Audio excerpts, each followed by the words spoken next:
Bueno, vengo a presentaros a Josep Burgaya. Josep Burgaya es doctor en Historia Contemporánea, decano de la Facultad de Empresa y Comunicación de la Universidad de Vic, y le vamos a pedir que nos dé la conferencia que tiene prevista, que es La disrupción digital, una revolución incruenta, es en pregunta. Él es autor de muchas publicaciones, muchos libros, uno de los cuales es La manada digital, feudalismo hipertecnológico. En todo caso, yo creo que tiene mucho que ver, lo veréis, con nuestro segundo eje de nuestra red, y nos va a abrir seguramente muchas preguntas y nos va a abrir el debate que luego vamos a hacer posteriormente después de la pausa, ¿no? Josep, cuando quieras, adelante. Muchas gracias. Bien, buenas tardes. Es un placer estar aquí. Quiero agradecer a Albert Soler, especialmente, que me llamó para pedirme esta contribución que hago con muchísimo placer. Quiero saludar a los representantes de los ayuntamientos de Playa de Aro, Sagaró y Castelldaro y de Granollers. Granollers es una ciudad con la cual tengo mucha relación y tengo muchos amigos y donde acostumbro a presentar mis libros. En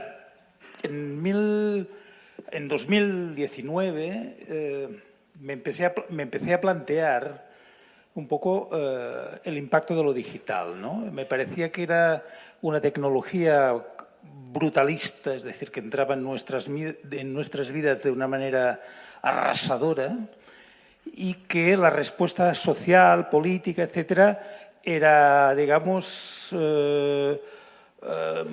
muy optimista sobre sus efectos, ¿no? Nos iba a traer eficiencia, eficacia, intercomunicación, el triunfo, digamos, de una especie de economía colaborativa, etcétera. A mí me parecía, como les parecía a algunos críticos norteamericanos, que esta tecnología tenía muchos efectos nocivos, muchos efectos negativos, y que valía la pena un poco evaluar, analizar la tecnología digital de una manera mucho más crítica, viendo los aspectos nocivos que nos podía llevar, ¿no?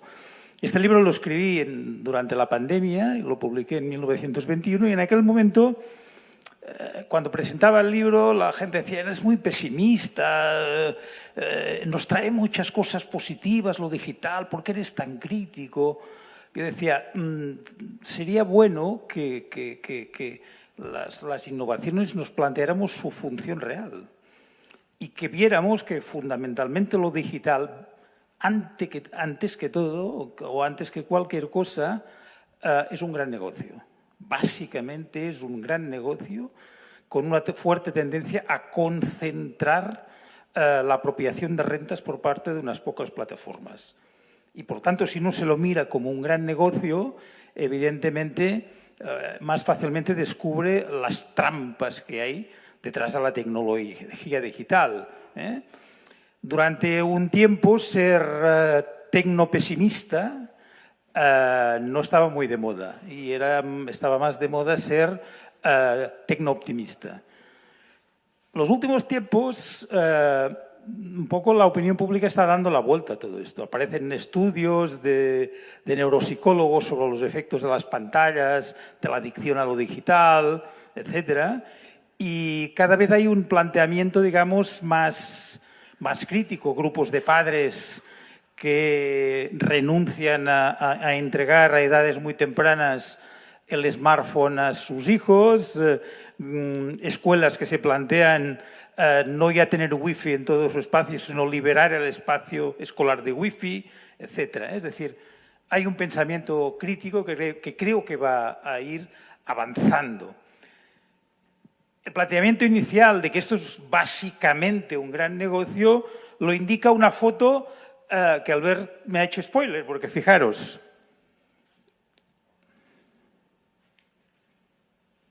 Siempre pasa lo mismo. Yo tenía esta foto, que es básicamente la misma. Fijaros que estos tipos, la diferencia es que aquí hay las empresas, estos tipos, el valor en bolsa de estas empresas es el PIB de Alemania. Es doble el de España, el valor de estas empresas. Por tanto, nada de la economía colaborativa, del mundo desinteresado de Silicon Valley, de transformar el mundo en una red comunitaria. ¿Dónde está la red comunitaria de acá? Esto es un gran negocio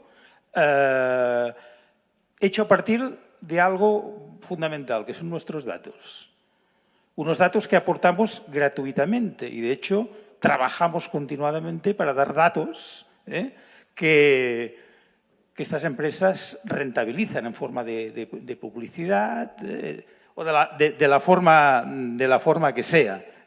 Por lo tanto, el mundo digital no ha derivado hacia un mundo intercomunicado, comunitario, etcétera, sino a la hegemonía de grandes empresas que, de alguna manera, se están haciendo ya no solo con la economía, ahora también con la política, también ocupando el papel del Estado. Es decir, es muy interesante esta foto porque en años anteriores en esta foto estarían el presidente de la Unión Europea, los grandes dirigentes mundiales, Pedro Sánchez, etcétera, y en la primera fila de la toma de posesión de Donald Trump hay esta gente que ocupan el Estado.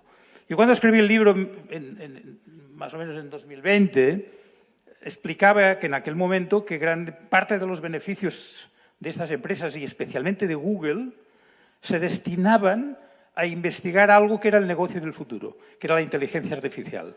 En aquel momento no había aparecido ChatGPT, todavía la inteligencia artificial era como algo que entreveíamos pero que no estaba en marcha. Se ha demostrado que la inteligencia artificial ha sido, digamos, la gran apuesta de muchas de estas empresas. Para dar un dato, Google invierte en investigación más que el Estado español. Es decir, tiene más capacidad de investigador y ha destinado gran parte de sus investigaciones a la inteligencia artificial. Como decía uno de los propietarios de Google, Sergey Brin, decía: a nosotros no nos interesa tener el mejor buscador de Internet, ya lo tenemos. No nos interesa tener el mejor servicio postal, digamos, a través del mail. Básicamente lo que nos interesa es la inteligencia artificial. Y aquí estamos, en el mundo de la inteligencia artificial, que ha irrumpido desde un año hacia acá como un elemento más, como un escalón más de esta hegemonía tecnológica digital.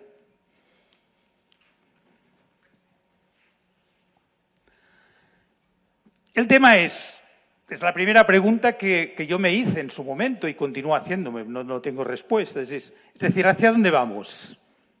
¿Dónde nos lleva la economía digital? Fijaros que lo digital no es algo que hicimos una opción democrática, que fuimos a un referéndum, unas elecciones y la ciudadanía apostó por lo digital. Es decir, llegó sin avisar la tecnología digital y, por tanto, es evidente. No vamos a hablar de economía hoy, que es todo un aspecto de lo digital, toda la economía de plataformas y tal, pero un vuelco a la economía y a la sociedad brutal. El vuelco que ha dado lo digital a nuestro mundo es comparable a la revolución industrial o a la revolución neolítica, si queréis. Es decir, el impacto es demoledor, siempre se apela a lo disruptivo. En realidad, más que disruptivo, es caótico. Ha generado un mundo diferente, valores diferentes, una sociedad diferente, una cultura diferente, unas relaciones personales diferentes y un funcionamiento cerebral diferente. Por lo tanto, el cambio es muy profundo. Y lo hemos aceptado de manera acrítica. Bien, llega lo digital, nos adaptamos a lo digital sin calcular todo lo que esto significa. Porque una cosa es que lo digital signifique correo electrónico, otra cosa es que lo digital nos anule la capacidad de prestar atención, que es lo que está realizando, entre otros efectos que no son tan positivos. Además, lo digital un poco nos hace abandonar el libre albedrío, la capacidad de pensar autónoma, ¿no? Porque el mundo digital, y haremos algunas reflexiones al respecto, nos, digamos, nos hace entrar en un mundo donde vamos dirigidos. donde recibimos una determinada información, entramos en un efecto túnel y tenemos cada vez menos capacidad de decisión libre. Nuestras decisiones están mucho más condicionadas, de lo que habían estado nunca. Yo hablaba y continúo pensando que frente a esta tecnología y frente a los gurús, estábamos haciendo una especie de vasallaje medieval. Yo hablaba en el subtítulo de mi libro sobre el tema, habla de tecnofeudalismo, porque tiende, por su propia dinámica, el mundo digital tiende a la concentración. El efecto red implica que gana el mayor y solo hay un lugar para uno. Es decir, no hay un doble de Google, no hay un doble de Amazon. Bueno, sí, Alibaba en China, pero digamos, se tiende a lo único, al monopolio. Por lo tanto,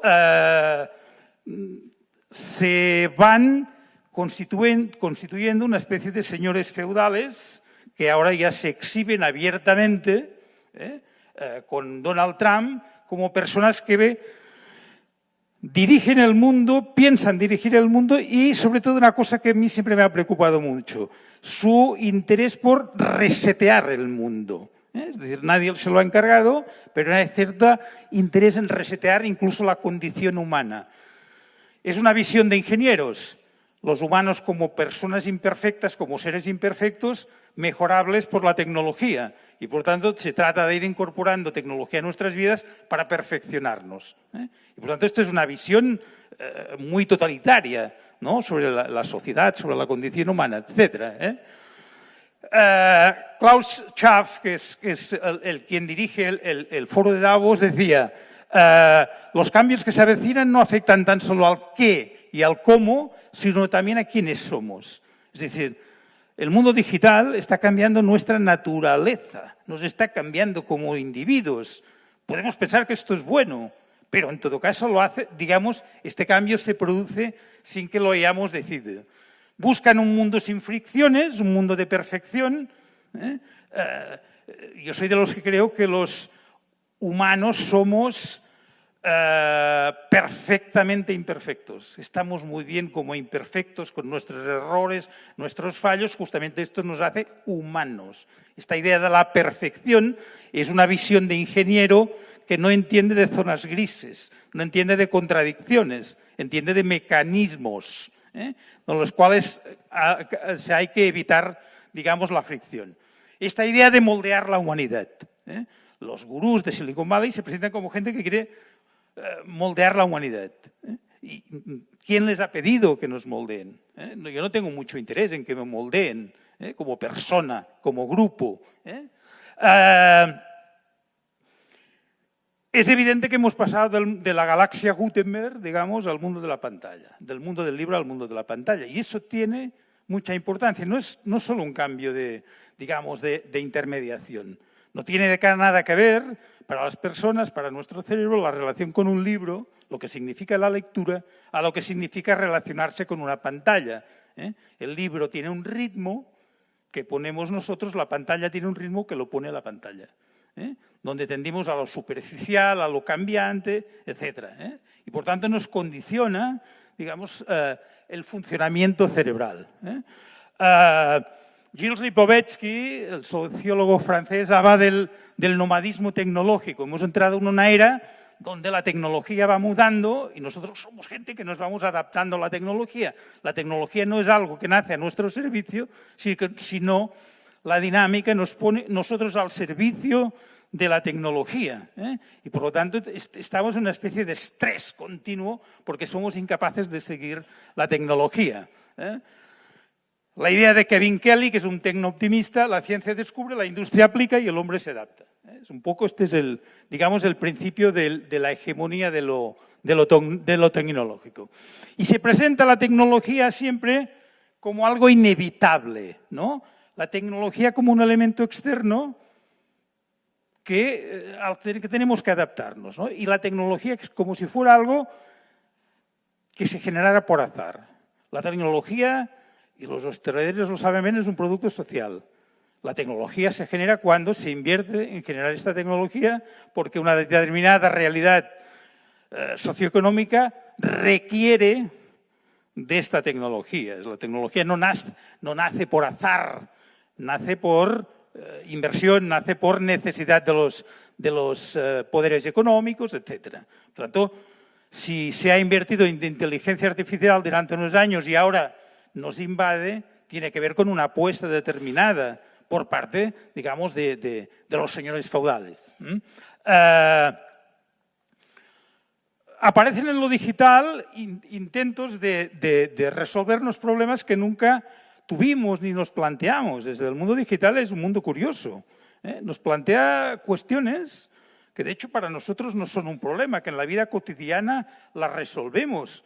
Pretende tomar decisiones por nosotros que nosotros podemos tomar con nuestra libertad. Por lo tanto, nos vamos, digamos, subsumiendo al mundo digital. Tiene, por definición, el mundo digital un sesgo de superficialidad. Es decir, como decía McLuhan respecto a la televisión, el medio es el mensaje. Y el mundo digital nos tiende a la superficialidad y a la distracción. Todo es una distracción. En el mundo digital trabajamos poquito, nos distraemos mucho. Básicamente nos distraemos, miramos Instagram, miramos, digamos, Twitter, estamos en las redes sociales y hacemos de mirones, básicamente. Somos unos voyeurs en el mundo digital y, por lo tanto, nos aporta poco y nos distrae mucho. Curiosamente, estamos en un mundo obsesionado por alargar la vida, por la longevidad. Y justamente muchos de estos gurús tecnológicos, sus grandes apuestas de investigación, aparte de la inteligencia artificial, es intentar alargar la vida. Y resulta paradójico que queremos alargar la vida cuando en realidad después matamos el tiempo. Porque lo digital nos va dando cosas para matar el tiempo, que si jugamos, que si vamos pasando, haciendo scroll, digamos, a los aplicativos de aparejamiento, es decir, vamos matando el tiempo. Resulta curioso, queremos vivir más para perder más el tiempo. Algo paradójico. Datos. Internet está en 4.500 millones de personas, en Facebook 2.200, en Instagram 1.200, en Twitter 350 millones, paréntesis, de los cuales el 50% son bots, digamos, no son personas, por tanto tú acabas interactuando con bots en Twitter o los bots interactúan entre ellos. Es como un diálogo de máquinas donde tú puedes hacer de observador. Es bastante paradójico todo esto. 60 billones de páginas web. YouTube se publican 65.000 vídeos al día y el 60% de los contenidos son creados por la audiencia. Por lo tanto, esto es una gran industria de la distracción, es un gran negocio, pero a la vez los contenidos los hacemos nosotros, sin cobrar, por supuesto. Es decir, es un negocio bastante curioso. Aportamos valor a una industria en la cual nosotros no participamos. El problema no es solo que gran parte de lo que está en las redes sociales, en los aplicativos de Internet, etcétera, el contenido es vacío, el contenido no tiene ningún interés, es decir, si uno mira YouTube, está lleno de imbecilidades a cual mayor, con las cuales los adolescentes pasan el día y lo abren. Tú estás haciendo clase y los chavales están mirándose YouTube divertidos y tal. Sino la lógica del pensamiento. El problema no es la vacuidad, el problema es la lógica de pensamiento que hay detrás, que es básicamente un pensamiento frívolo, un pensamiento de no establecer raíces en ninguna parte, de saltar, de tener, digamos, impactos externos, graciosos, y no establecerse en ninguna parte. No captar ningún conocimiento. Este es un poco el problema. Esta lógica del movimiento continuo, del cambio, etcétera, sin entrar en nada, es el dominio de lo intrascendente. El mundo digital, y a mí eso me parece importante, nos hace entrar en una cárcel de algoritmos. Somos víctimas de los algoritmos. De hecho, los algoritmos, aparte de tener un sesgo determinado, los algoritmos no son magia. Los algoritmos no es la mano de Dios. Los algoritmos son, digamos, construcciones matemáticas que hacen personas y que le dan, por lo tanto, unos sesgos determinados. Racistas, homófobos, todo lo que queramos. Y, sobre todo, los algoritmos lo que pretenden es algo muy importante, que es alargar nuestra estancia en Internet. Todo en las páginas web, etcétera. Es decir, alargar nuestra estancia, porque lo fundamental en este mundo es el tiempo que nosotros pasamos en Internet. Por lo tanto, los algoritmos no es algo neutro, no es algo divino, es algo humano hecho por unos determinados intereses. El algoritmo es algo natural, es una secuencia, digamos, de acciones que llevan a un determinado resultado. De hecho, nosotros cuando razonamos hacemos funcionar un algoritmo mental. Para llegar a no sé qué, hacemos todo un proceso, todo un procedimiento. Por tanto, el algoritmo no es algo mágico. El problema es que en el mundo digital, en el mundo de Internet, los algoritmos acaban creando un nosotros, acaban creando un yo, sin digamos, nuestra participación. Los algoritmos deciden que tenemos un determinado perfil y a partir de ahí nos envían, nos hacen llegar determinadas informaciones, determinadas páginas. Por lo tanto, tenemos cada uno de nosotros un yo digital construido por algoritmos, un yo digital que probablemente no nos representa, pero que si somos adictos a lo digital acabaremos siendo. ¿Por qué? Porque vas a recibir determinadas informaciones, se te va, digamos, redirigiendo.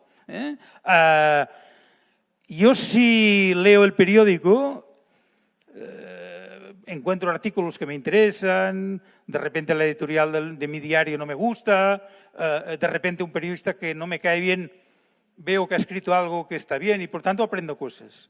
En Internet la selección de noticias es en función de los intereses que se cree que tenemos nosotros. Y por tanto, igual que en Twitter, acabamos recibiendo digamos, la información de aquellos que piensan como nosotros. Y por lo tanto nos condenan, digamos, nos construyen un individuo digital que acaba siendo el individuo humano. Es decir, entramos en un bucle, entramos en un túnel. Y por tanto lo digital nos dirige. Es el tema de la función tren de Google. A los que les gusta eso, también les gustó no sé qué, y por tanto te va dirigiendo hacia unos determinados valores.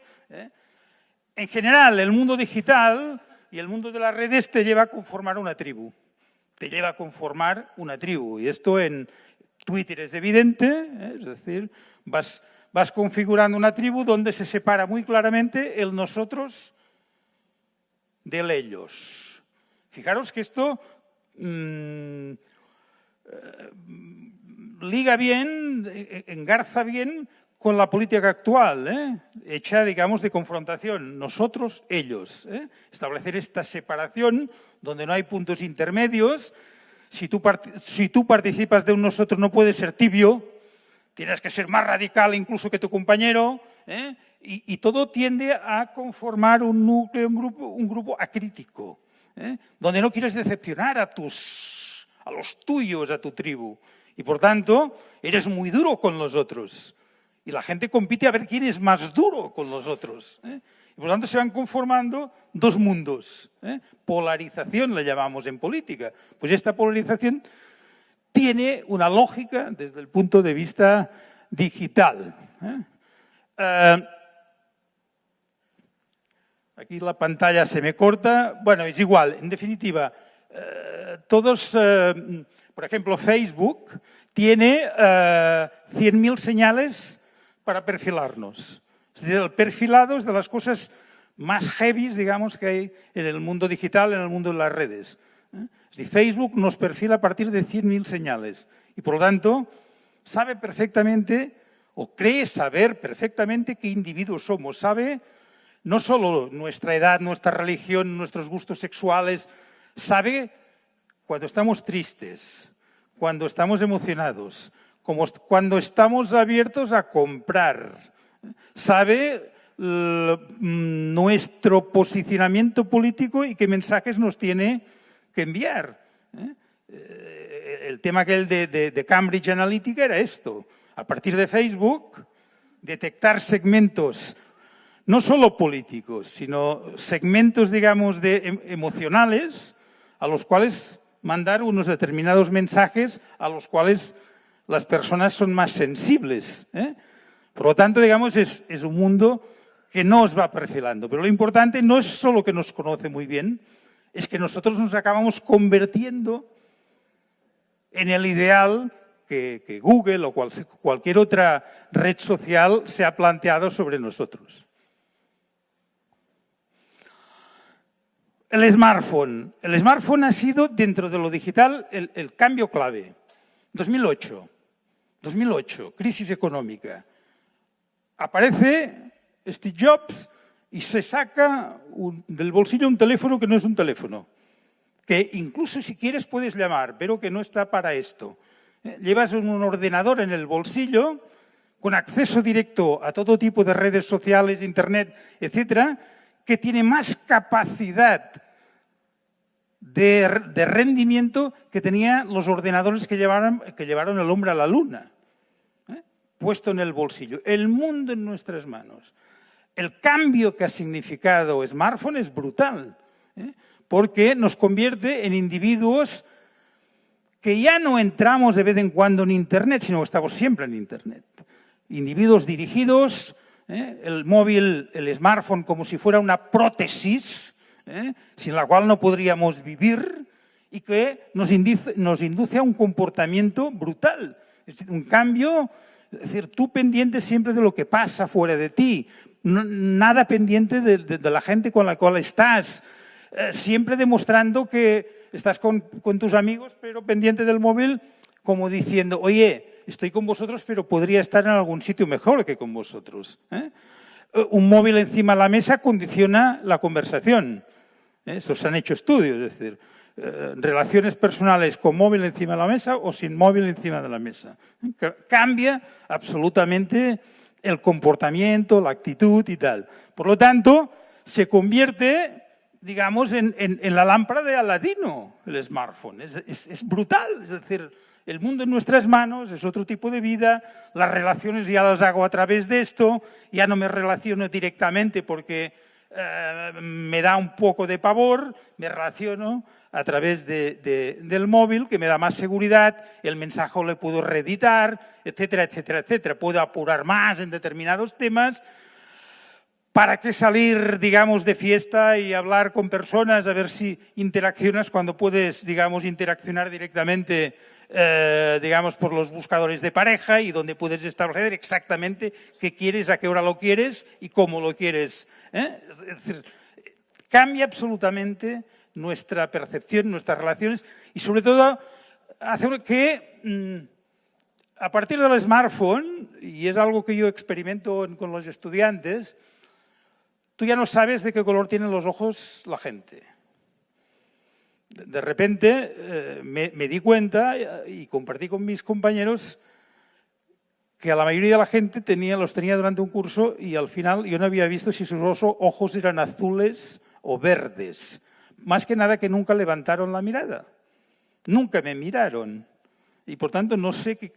Es decir, eso desde el punto de vista relacional es un cambio muy notable, porque digamos, la interacción, la mirada siempre fue básica, ¿no? Tú sabes si alguien conecta contigo, si alguien te entiende, si alguien está de acuerdo contigo a través de la mirada. Si no te miras, es imposible saber nada. Por lo tanto, nos induce a un mundo de nuevas relaciones.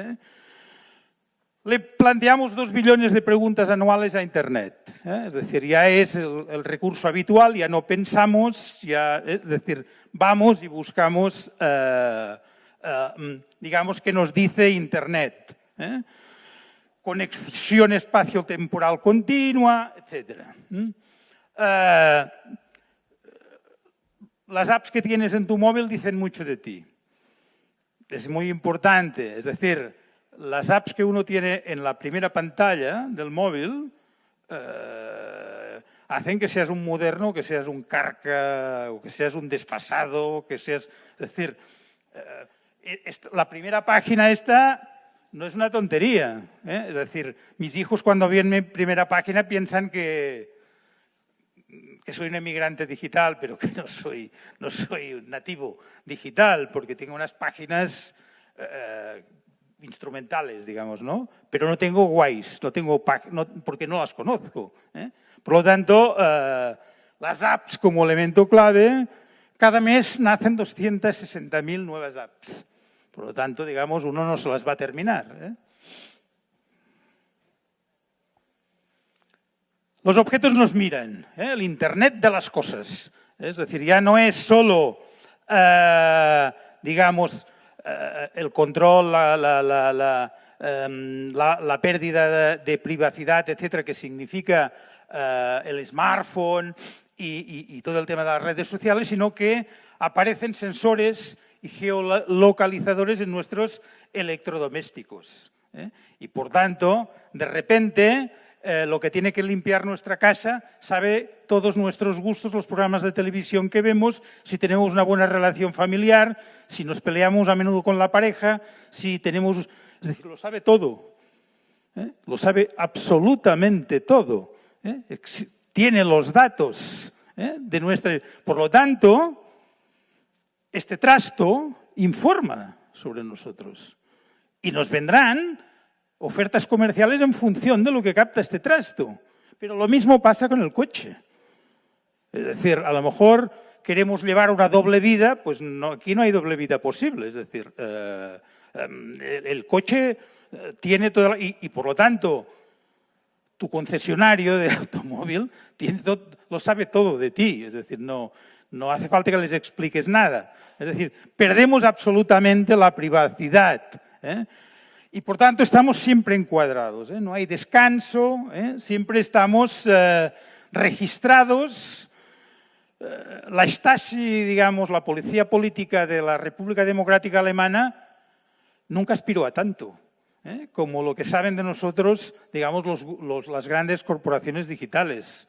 Si la Stasi hubiera tenido estos sistemas, todavía yo creo que la República Democrática Alemana estaría en pie. Es decir, esto es brutal. Y lo bueno es que lo aceptamos y nos prestamos a ello gratuitamente porque lo colgamos todo en las redes sociales, en Internet, nos exponemos, lo decimos todo, etc. ¿no? Si estos datos nos lo pidiera una agencia estatal, nos movilizaríamos, haríamos manifestaciones, esto es un ataque a la privacidad y tal. Y en cambio, en el mundo digital nos instalamos en la sociedad de la transparencia, que dice el filósofo Byung-Chul Han, ¿no? Es decir, somos absolutamente transparentes, pero la transparencia, a diferencia de lo que se puede pensar, no es una virtud. Porque las personas necesitamos espacios de privacidad. La libertad necesita de privacidad. Una exposición continua es una dictadura. Es lo que le habría gustado a Stalin, que no hubiera privacidad, que todo fuera transparente. Y nos hemos convertido, con mucho jolgorio, en personas absolutamente transparentes, las cuales no practicamos algo que es fundamental, que es la privacidad, el tiempo de reflexión, de pensamiento, etc. En fin, los datos son el nuevo petróleo y a partir de los datos se pueden hacer multitud de discriminaciones. Es decir, una aseguradora médica lo sabe todo de ti. Cuando tú vas a pedir una póliza, si quieres pedir una póliza privada en un país que hay buena sanidad pública, pero en fin, cada cual hace lo que cree, saben tu historial médico, saben las enfermedades que puedes tener y por tanto te pondrán un precio en función, digamos, de lo que lleves puesto. O hay la posibilidad de que las bases de datos policiales puedan en el futuro detener a gente antes que cometan ningún delito, porque son personas que el sistema indica que son proclives a cometer delitos. Y por tanto, hay todo el tema predictivo, que es un tema que afecta a nuestra libertad. Estamos en un territorio donde aparentemente todo fluye, todo es líquido, más que líquido, gaseoso, donde sobre todo lo que desaparece es la conversación y desaparece la memoria. Es un mundo sin conversación y sin memoria. Estamos conectados de manera continua y no tenemos tiempo para pensar. El mundo digital aparentemente nos resuelve un problema, que es el del aburrimiento. Es decir, yo veo, vas en transporte público, en cualquier lugar, la gente se distrae con el móvil y así no se aburre. Pero claro, la gente evita el aburrimiento cuando está hablando contigo, que esto ya es un poco preocupante. Y si tú vas en transporte público y estás con tu móvil, no hay ninguna posibilidad de que hables con el que está sentado delante de ti, que a veces pues conoces gente y tienes una buena conversación y tal. Esto ya no es posible, porque el que tienes delante de ti en el bus, en el tren, etcétera, no te mira jamás, no te puedes dirigir a él ni para hablar del tiempo. Es decir, por tanto, es un mundo de ir retirándose de la interacción. Aparentemente nos intercomunica, el mundo de Internet en realidad nos aísla. Por lo tanto, esto es importante tenerlo claro. Nada ha hecho más para la imaginación en este mundo que el aburrimiento. Cuando los padres cometemos el error de darle el móvil, cualquier ordenador, pantalla a los hijos para que no se aburran, le estamos haciendo un mal favor. Porque es del aburrimiento que los chicos y los no tan chicos imaginamos cosas, pensamos cosas. Es en el aburrimiento, en el dejar fluir el cerebro, cuando se nos ocurren cosas. Si tenemos la mente distraída continuamente, con cosas vacuas, sin importancia, no hay posibilidad de pensamiento. La reflexión es fundamental. Perder el tiempo es fundamental para que se te ocurran cosas. Por lo tanto, en este mundo no es posible. Tenemos que actuar, móvil, no hay tiempo de reflexión. Y el cerebro necesita tiempo de reflexión para fijar ideas, para articular ideas, para decidir sobre cuestiones que tienen disyuntivas morales. Porque algo que borra el mundo de Internet es, digamos, la consideración ética y moral. Todo fluye, todo se decide, Internet decide, ahora la IA ya nos dice si la pareja nos conviene o no nos conviene. Es decir, es un mundo donde vamos renunciando a lo que sería nuestra responsabilidad, nuestra decisión, etc. En este mundo hay problemas de adolescencia perpetuas y jamás nos hacemos mayores. Siempre somos como unos adolescentes que lo queremos todo y lo queremos ya, porque Internet te da esto, inmediatez, divertimento. Y estamos en un mundo donde en los últimos años, no solo por el tema digital, nos ha dado por convertir los sentimientos en patología. Es decir, ya sea que apelar al pasado como si el pasado fuera ideal, no es lo que se trata, ¿no? Pero la historia de la humanidad, la gente está triste de repente, alegre, preocupada, y esto no eran patologías. Ahora sí tienes sentimientos negativos o pasas unos malos momentos, estás deprimido y se tiene que tratar, y eso está medicalizado, y por lo tanto en nuestro mundo consumimos tanto Apple como Prozac, digamos que son las dos marcas que marcan este inicio del siglo XXI. Apple, soy muy moderno con Apple, pago más, pero pero se nota que soy moderno, y venga Prozac porque tengo una vida de mierda, digamos, ¿no? Una vida que no me satisface, una vida, digamos, mecánica, he perdido amigos, no me relaciono, estoy solo, etc. Y por tanto, digamos, tendimos a la medicalización. Ahora todo son razones para medicalizarnos, cuando a veces son sentimientos. Pues mira, estar triste es un sentimiento que más puede ser muy positivo, hombre, si no te aferras a lo negativo o a la tristeza. Algo que nos define en el mundo digital y que nos se crea esta dinámica, la huida constante. Esto es una huida constante. Es cambiar rápidamente, no hacer nunca lo mismo, no darnos tiempo, etc.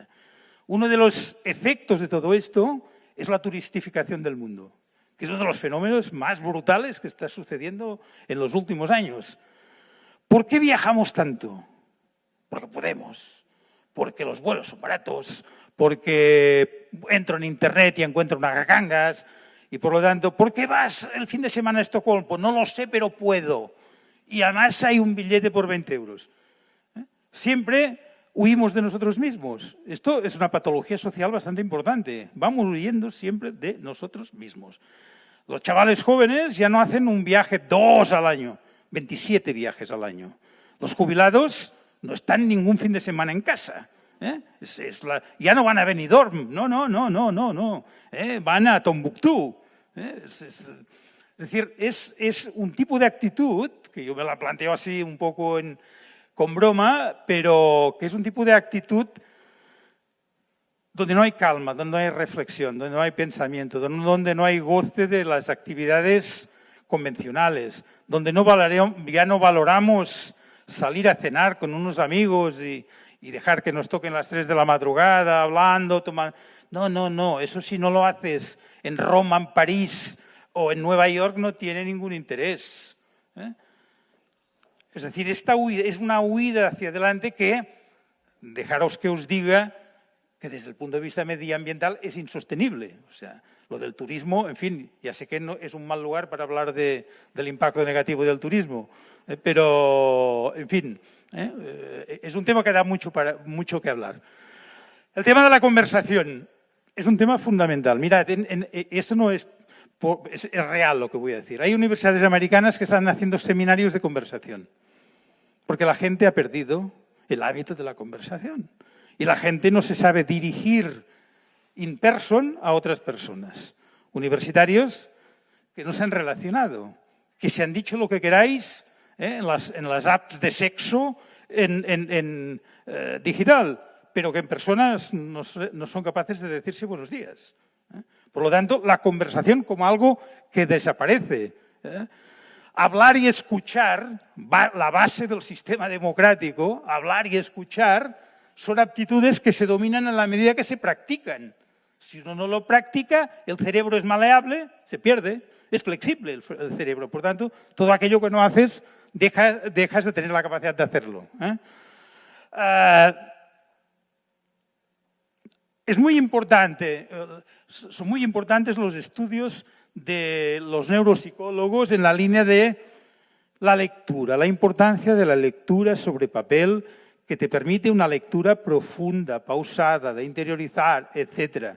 Uno de los elementos clave, y quizá no es el lugar para decirlo, pero uno de los elementos claves del fracaso escolar de los últimos años, del retraso en la lectoescritura, tiene que ver en que la gente no lee.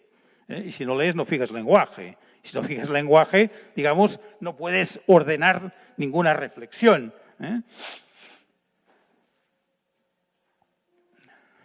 La interrupción es uno de los fenómenos de los hábitos digitales. Interrumpidos continuadamente. Vivimos en realidades múltiples. Los chavales están con el móvil abierto, con no sé cuántos aplicativos, más el ordenador, más teóricamente te escuchan a ti como profesor. En realidad no hacen nada bien, porque escucharte es difícil escucharte. El multitasking es un mal invento. El multitasking es un mal invento. Implica no fijarse en nada. Siempre trivializa los vínculos. Siempre esta cosa de tengo otro sitio al que ir, es decir, estoy aquí pero no estoy aquí, no te creas que eres importante, etc. Y eso implica que no desarrollamos un nosotros. Estamos atrapados en la multitarea y la red es un interrumpidor sistemático. Es decir, tú tienes abierto el WhatsApp, estás haciendo un trabajo, ¡brum! WhatsApp, mensaje, no sé qué, correo electrónico. Las personas, a cada interrupción tenemos un lapso de tiempos para reincorporarnos, como mínimo de 15 minutos. Está estudiado 15-20 minutos, una llamada telefónica es lo que nos cuesta volver a incorporarnos. Las llamadas telefónicas, cuando estábamos inmersos en algo, podíamos no tomarlas. Ahora tenemos todos los aplicativos abiertos y te van llegando cosas a las cuales tienes que responder y que la lógica de este mundo es que lo respondas inmediatamente. Si tú un WhatsApp no lo respondes inmediatamente, es una desconsideración. Los jóvenes dicen esto, le envié un WhatsApp a no sé quién y me ha hecho un visto. O sea, no me ha contestado, por lo tanto no tengo interés para él. Si tu jefe te envía un mensaje, tienes que contestarlo, tienes un minuto para contestarlo, si no, ¿dónde estás? Este es un poco el mundo de la ruptura continua, ¿no? La privacidad. Bueno, la hemos entregado la privacidad.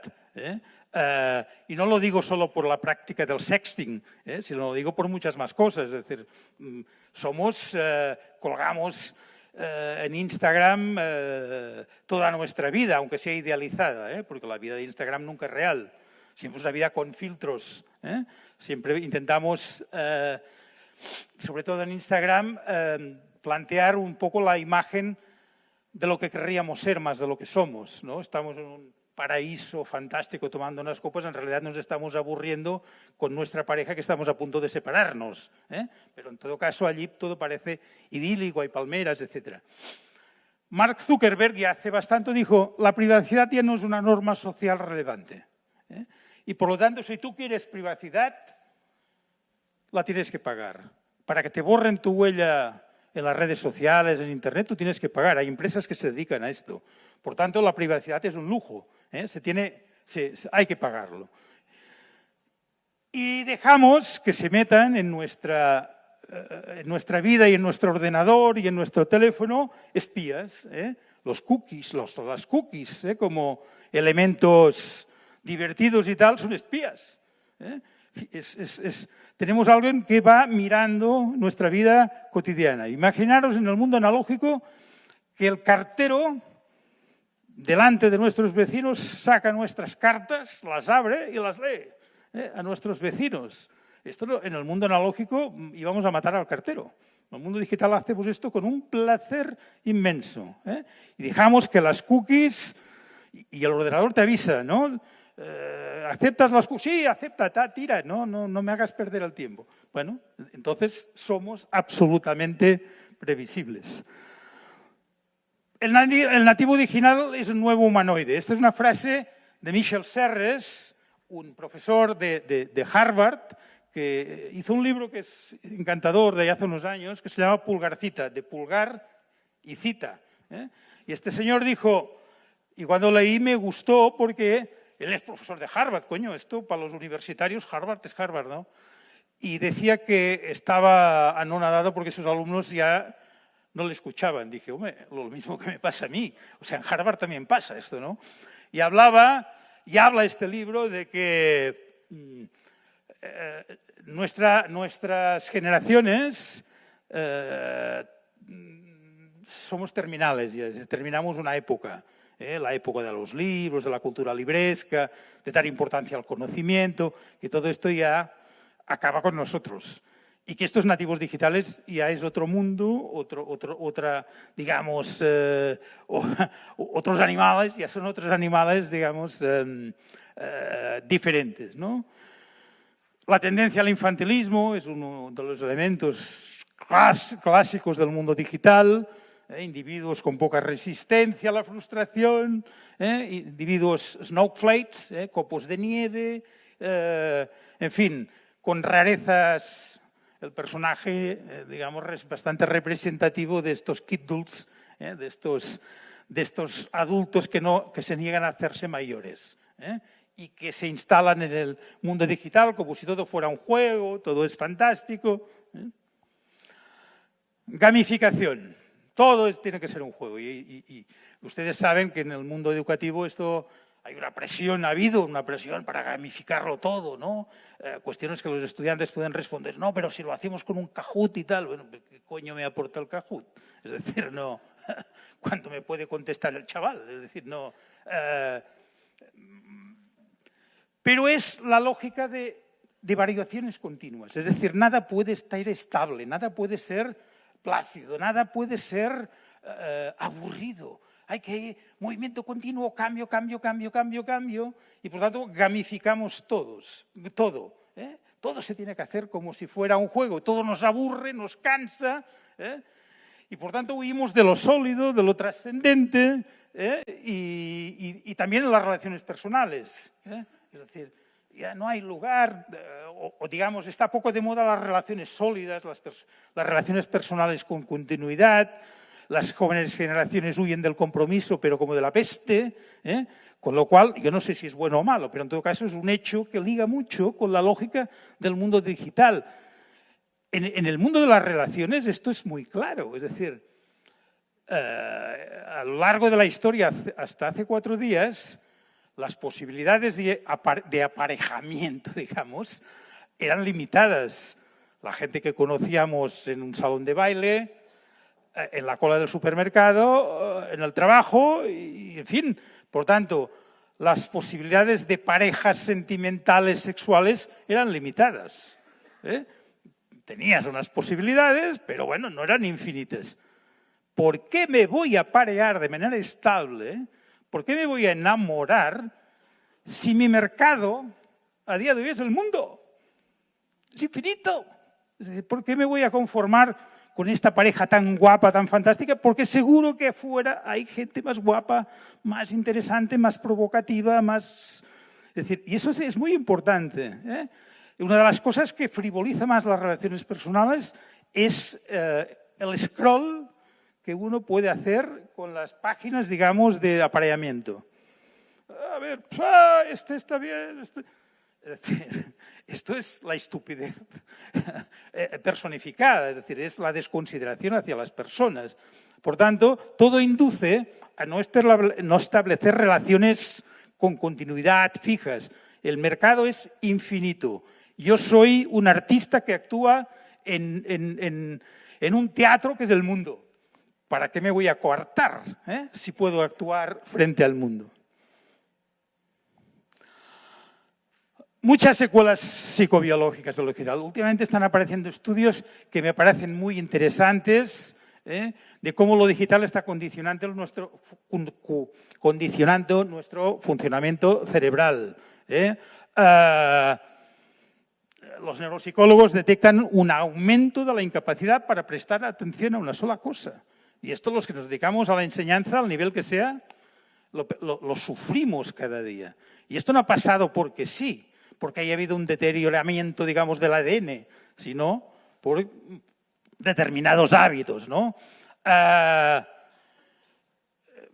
Siempre pongo esta referencia. Sócrates era contrario al pensamiento escrito. Era contrario a la lectura, porque decía que vulgarizaba.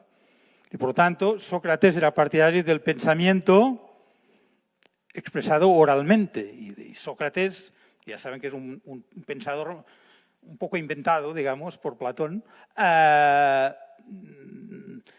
establecía unos diálogos, es decir, pero pensaba que el pensamiento no se tenía que escribir. De hecho, no tiene textos.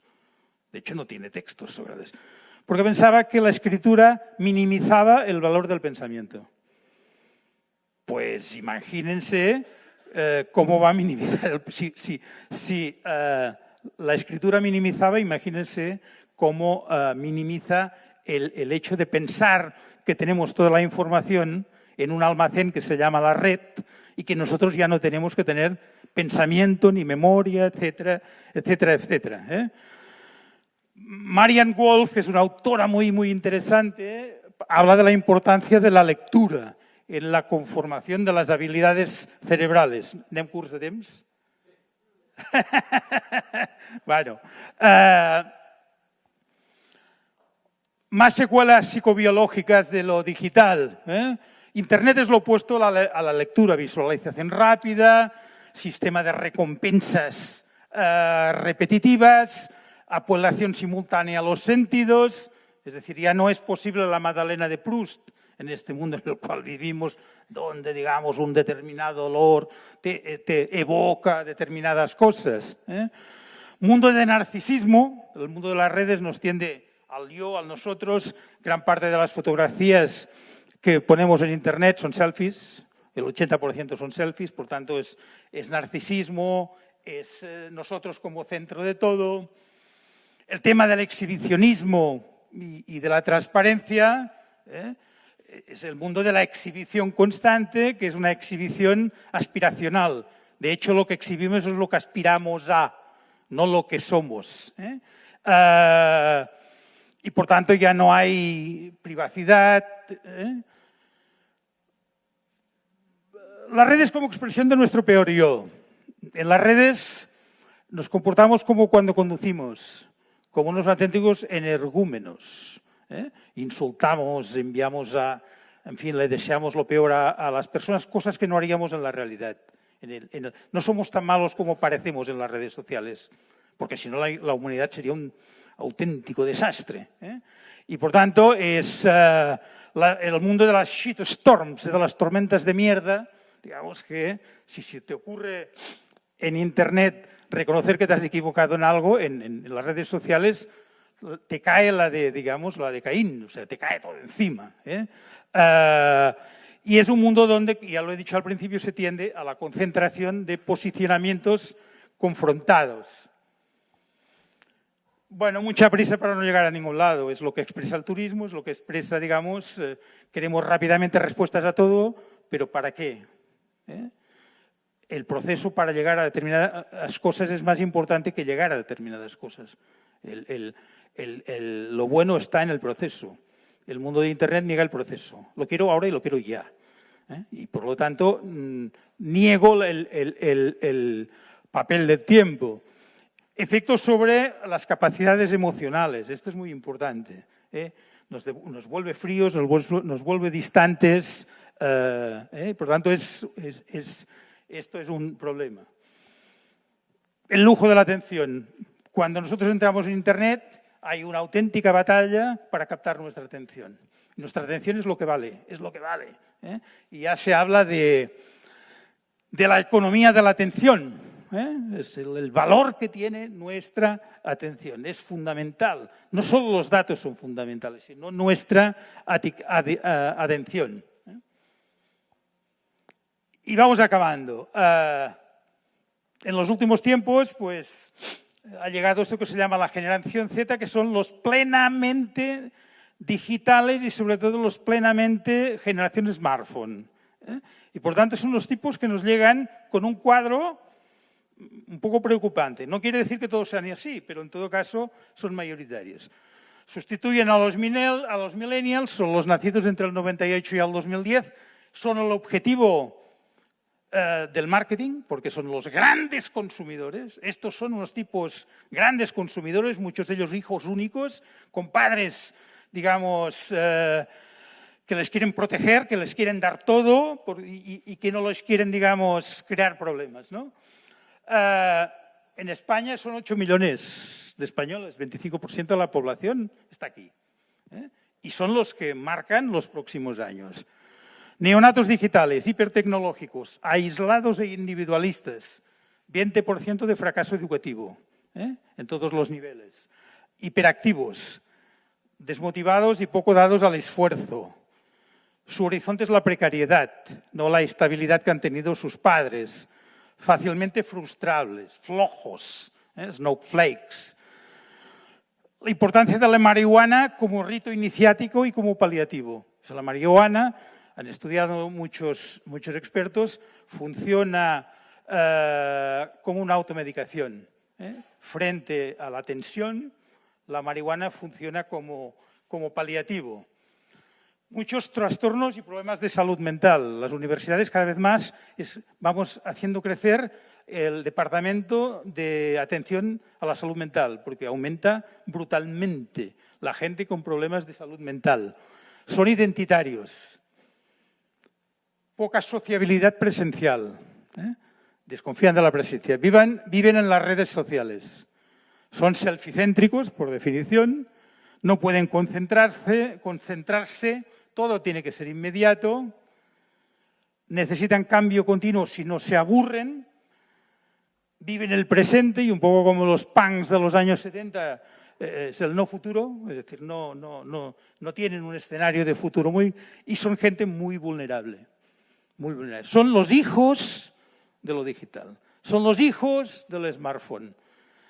Esto es un esquema, es evidente que no todos los chavales de esta edad tienen este cuadro, pero los que nos dedicamos a la enseñanza y tenemos este tipo de gente en las aulas, pues sabemos lo que se da. Por lo tanto, esta generación Z es un poco la hija de este. Y acabo ahora sí.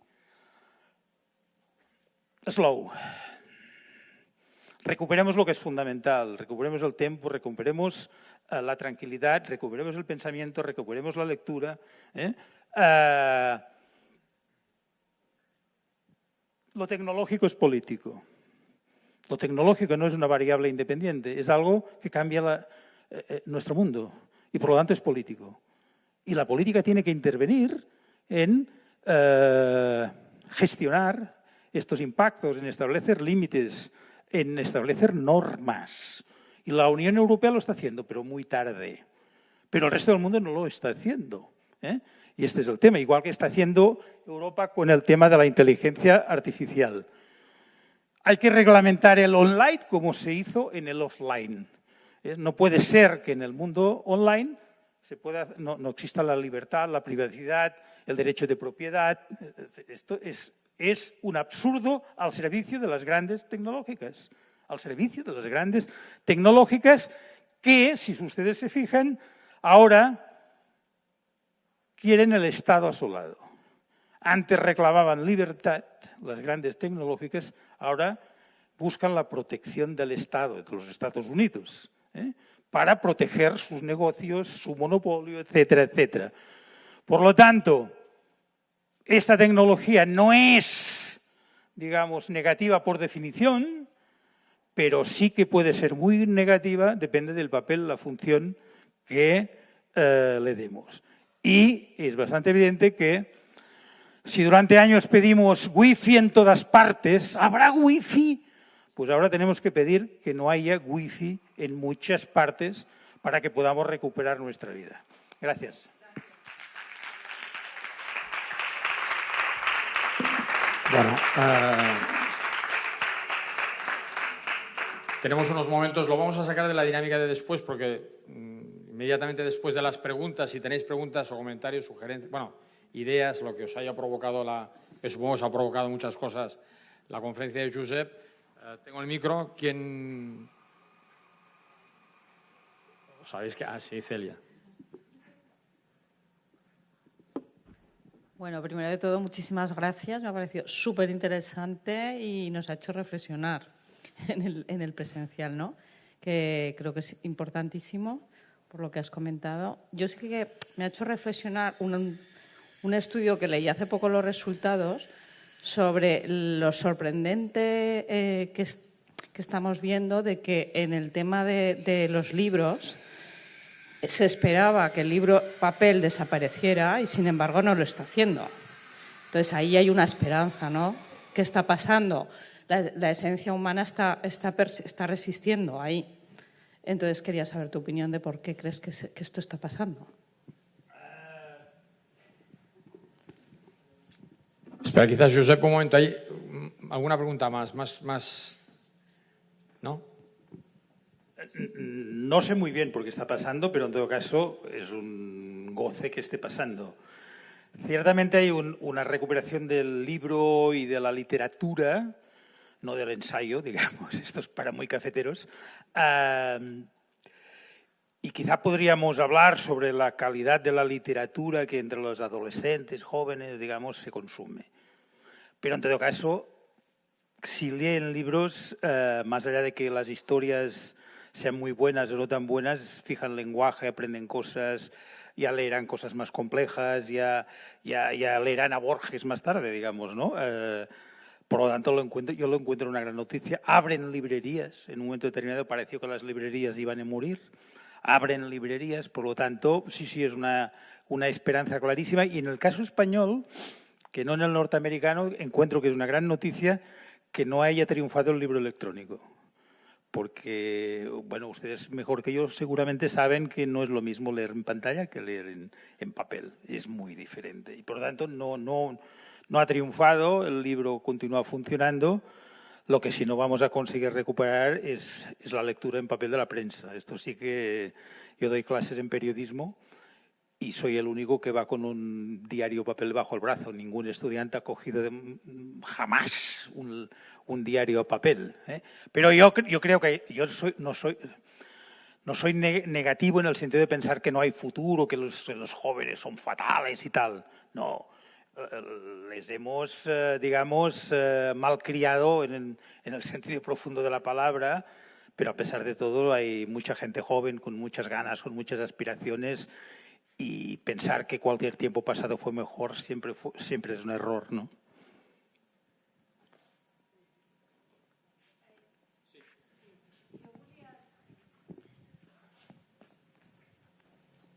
Ahora que me ha venido a la cabeza al hablar de la gente joven, porque me parece que con las tecnologías siempre se ataca a la gente joven, que es verdad que está loca con las tecnologías, y me parece triste pensar que...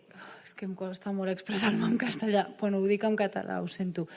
Em sembla molt trist pensar que en un passat realment la gent adulta potser estava més preparada i menys atontada. I em sembla que els adults ara estan tan malament com ho estan els nens petits i els joves i ningú sap com parar aquest cop.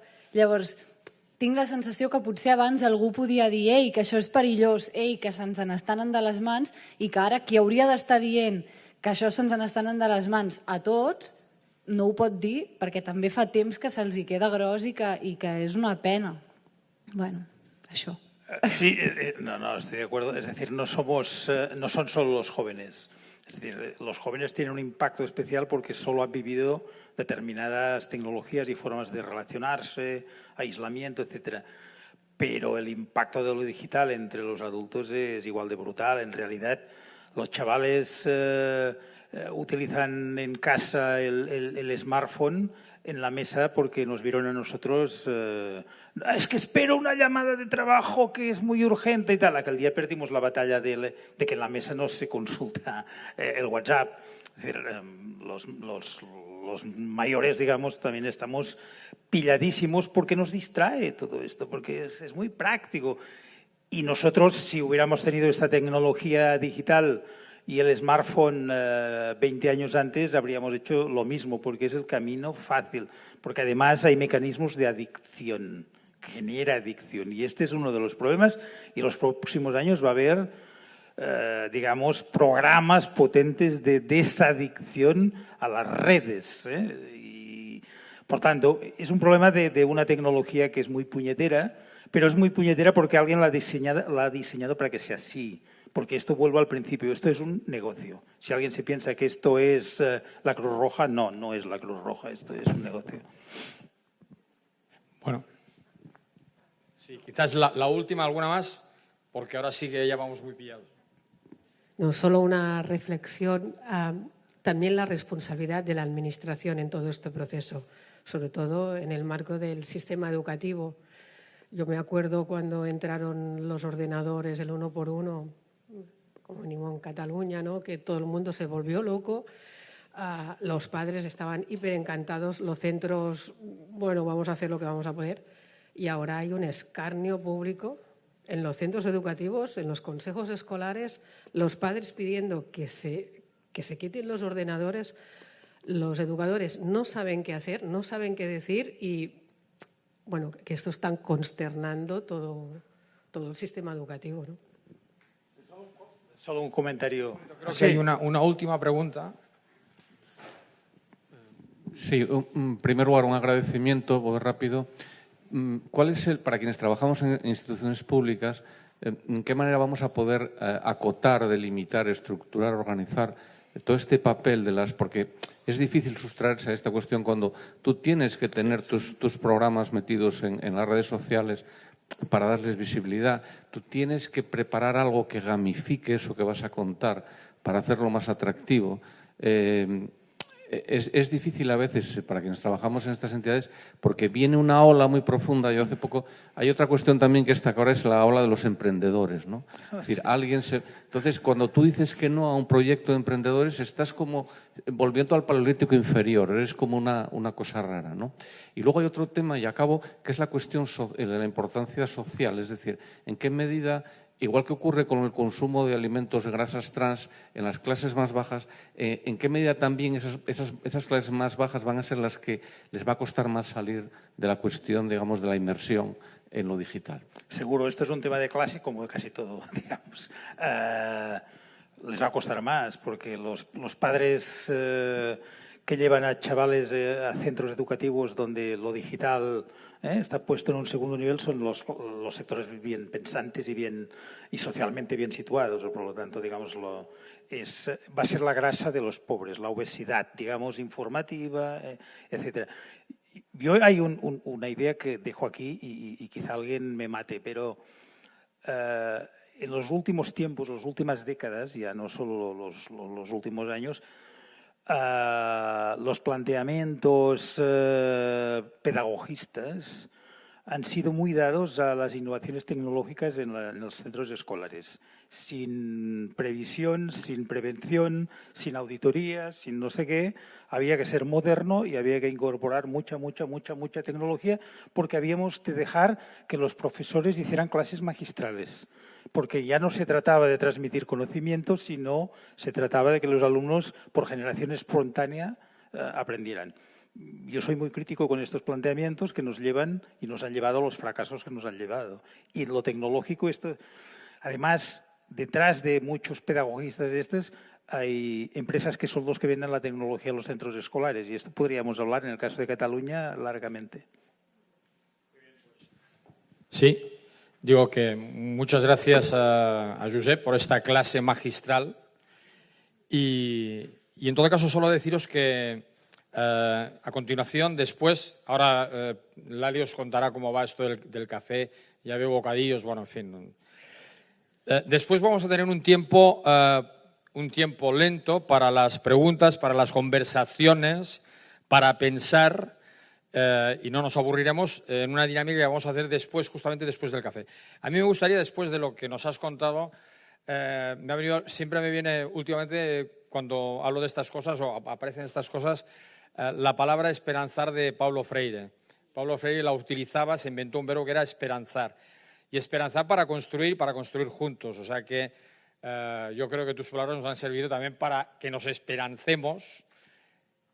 Hay que hacerlo. Es nuestro deber, estamos ahí para eso. Lali. Para que nos ayuden a esperanzarnos, vamos a hacer una pausa, vamos a hacer un café. Nos lo han preparado los alumnos del programa de formación e inserción. Andrea, Kensi, Sergio, Ismael, Fabio, Bruno. Gracias también a su tutora, a Sara y a Emili, que se lo he dicho bien el nombre porque llevo todo el día llamándole Martí, no sé qué me pasa. El profesor de hotelería y esperamos que os guste lo que nos han preparado. Luego os llamaré, bueno, ya me oiréis porque haremos una foto de grupo y es lo que nos da tiempo, como antes en las televisiones, para montar las mesas de la dinámica que hemos arrinconado para que quepamos. Venga, hasta ahora. Bring me